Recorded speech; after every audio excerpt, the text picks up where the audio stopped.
Hey, my name's Adam. Let me share with you my all-time favorite piece of magic for good reason. It represents my grandfather. He was a huge influence on me personally, on my magic, and on my creativity.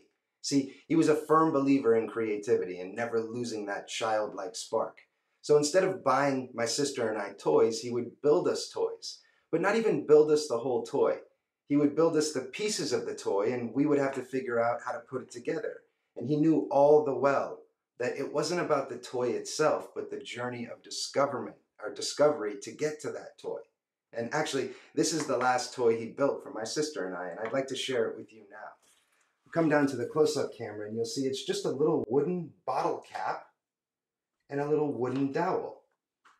So the idea is to try and figure out exactly what do you do with these to make them a toy. So at first I thought maybe this is some sort of like miniature umbrella, or maybe it's like a wagon wheel. And it wasn't until about 10 minutes into playing with it that I realized if you put the dowel through the hole there, it's a spinning top, right? It becomes a little spinning top. It's pretty neat. My grandfather always used to say one thing to me.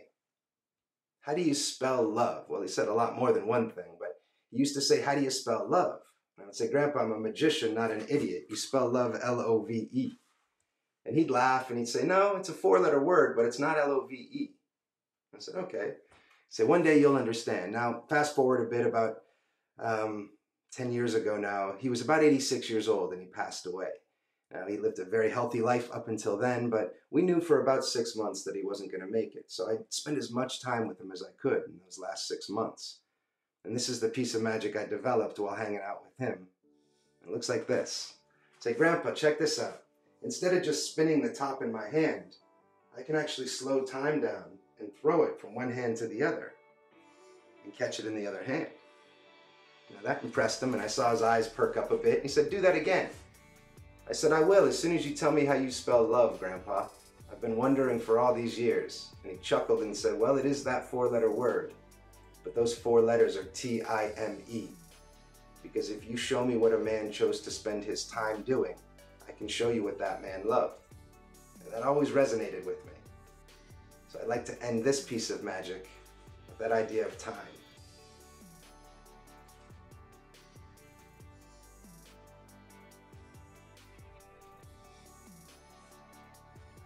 The thing about time is we've all got the same exact amount of time every single day. Some of us can choose to use it wisely.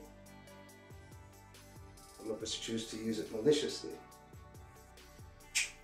But at the end of it, when it's all said and done, if you look back over what you spent your life doing, what you spent your time doing, it's a pretty good indicator of what you loved.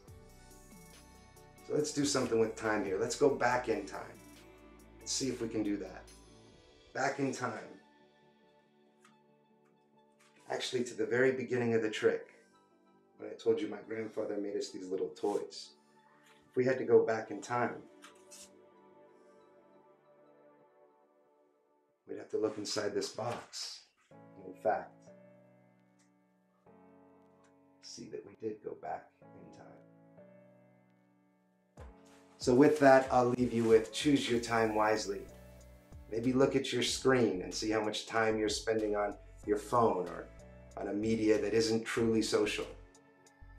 And adjust a little bit of that time to spend time with the people you love, people who inspire you, and those relationships that are worth more than, well, things that money can buy.